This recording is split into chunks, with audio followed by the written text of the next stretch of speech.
little stars. Welcome to Story Nest Original, where magic lives in every story. Let's start the story. चलिए आज एक ऐसी कहानी की दुनिया में चलते हैं जो हम सब ने बचपन में शायद सुनी ही होगी, पर पता है इसकी सीख आज भी उतनी ही सच्ची है। तो तैयार है मिलने के लिए एक चालाक गिलहरी और एक घमंडी तोते से। तो कहानी शुरू होती है एक बहुत ही खूबसूरत हरे भरे जंगल से। जरा सोचिए, चारों तरफ घने घने पेड़ हैं और उनके बीच में एक बहुत बड़ा विशाल आम का पेड़, जिसकी डालियां तो जैसे आसमान को छूने की कोशिश कर रही हों। और हाँ, यही पेड़ है हमारी कहानी का सेंटर पॉइंट। और बस इसी ऊंचे पेड़ पर हमारी कहानी का पहला हिस्सा शुरू होता है। ऊंचा पेड़ और उससे भी ऊंचा घमंड। यहीं पर हमारी मुलाकात होने वाली है दो ऐसे किरदारों से जो मतलब जमीन आसमान का फर्क है दोनों में, बिल्कुल एक दूसरे से अलग। तो ये हैं हमारे दो मेन कैरेक्टर्स। एक तरफ है वो रंग बिरंगा घमंडी तोता जो पेड़ की सबसे ऊंची डाली पर बैठता है और बस अपनी आवाज और अपनी खूबसूरती पर इतराता रहता है। और दूसरी तरफ पेड़ के तने के पास नीचे रहती है एक छोटी सी पर बहुत मेहनती गिलहरी। वो बेचारी दिन भर चुपचाप अपने काम में लगी रहती है, उसे किसी से कोई मतलब नहीं। और तोते का तो बस एक ही काम था, हर दिन वही ताना। वो ऊपर से गिलहरी को देखता और चिल्लाता, देखो मुझे, मैं उड़ता हूँ, मैं गाता हूँ, सब मुझे देखते हैं। उसे लगता था कि बस यही दुनिया का सबसे बड़ा काम है और बाकी सब तो बेकार है। लेकिन गिलहरी पर इन बातों का कोई असर पड़ता था क्या?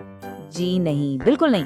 वो तोते की सारी घमंडी बातें सुनती और बस एक हल्की सी मुस्कान देकर अपने काम में फिर से लग जाती। शायद यही तो उसकी असली ताकत थी, सब्र और समझ। लेकिन अब कहानी में मौसम बदलने वाला था।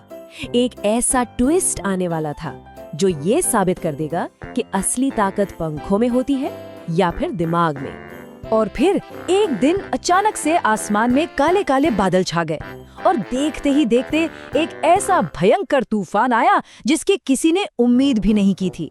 इतनी तेज हवाएं, बादलों की गड़गड़ाहट, बिजली की कड़क पूरे जंगल को जैसे हिला कर रख दिया हो। ये तूफान तो हर पल और भी खतरनाक होता जा रहा था। हवा इतनी तेज थी कि पेड़ की डालियां बुरी तरह से हिलने लगीं और हमारा वो घमंडी तोता, वो तो बुरी तरह डर गया। एक पल में उसका सारा घमंड हवा हो गया और वो बस मदद के लिए चीखने लगा।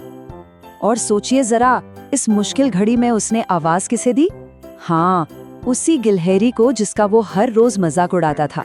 आज ना तो उसके वो सुंदर सुंदर पंख काम आ रहे थे और ना ही उसकी मीठी आवाज, सब बेकार। और बस यहीं से शुरू होता है कहानी का सबसे जरूरी हिस्सा। अब इम्तिहान खूबसूरती या ताकत का नहीं था, ये इम्तिहान था सिर्फ और सिर्फ समझदारी का।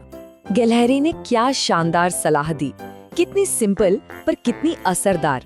उसने बस इतना कहा, डरो मत, नीचे पेड़ के तने के पास आ जाओ, यहाँ हवा का जोर कम है। सोचिए, कितनी छोटी सी बात, पर यही तो थी असली समझदारी। तोते ने एक पल भी नहीं सोचा, फौरन गिलहरी की बात मान ली।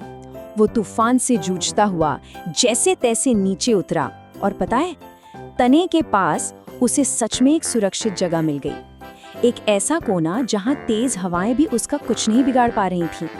जब तूफान रुका तो बाहर तो शांति हो गई थी, लेकिन एक तूफान तोते के मन के अंदर भी शांत हो गया था, उसके घमंड का तूफान। उसने सिर झुकाकर गिलहरी से माना, मैं खूबसूरत हूँ, मैं उड़ भी सकता हूँ, पर सच तो ये है कि आज तुम्हारी समझदारी ने ही मेरी जान बचाई है। तो इस एक तूफान ने सब कुछ बदल कर रख दिया। अब कहानी एक नई सुबह की तरफ बढ़ रही थी, एक ऐसी सुबह जहां एक नई दोस्ती की शुरुआत होने वाली थी। और उस दिन के बाद हमारा तोता पूरी तरह से बदल गया। अभी वो रोज गिलहरी से बात करता था, लेकिन ताने मारने के लिए नहीं, अब वो एक दोस्त की तरह बात करता था, जिसके दिल में गिलहरी के लिए सिर्फ और सिर्फ इज्जत थी। इतना ही नहीं, उसने अपना ये सबक सिर्फ अपने तक नहीं रखा। अब जंगल में जब भी कोई जानवर अपनी ताकत या खूबसूरती पर घमंड करता, तोता फौरन उसे अपनी कहानी सुनाता और कहता था, देखो, सुंदरता और ताकत अच्छी चीजें हैं, पर याद रखना, सबसे बड़ी शक्ति तो समझदारी ही है। तो इस पूरी कहानी से हमें क्या सीखने को मिलता है? क्या है वो बड़ी सीख जो इसमें छुपी है?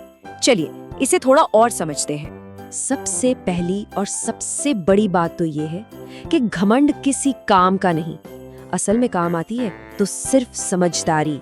और दूसरी सीख, जब भी कोई मुसीबत सिर पर आ पड़े तो याद रखिए, शरीर की ताकत से कहीं ज्यादा बड़ी होती है दिमाग की ताकत। तो आखिर में ये कहानी हमें एक सवाल के साथ छोड़ जाती है, सुंदरता, ताकत या समझदारी? सोचने वाली बात है कि असली शक्ति आखिर है क्या? Thank you for watching. Don't forget to like, subscribe, and come back for more magical stories. Only on Story Nest Original.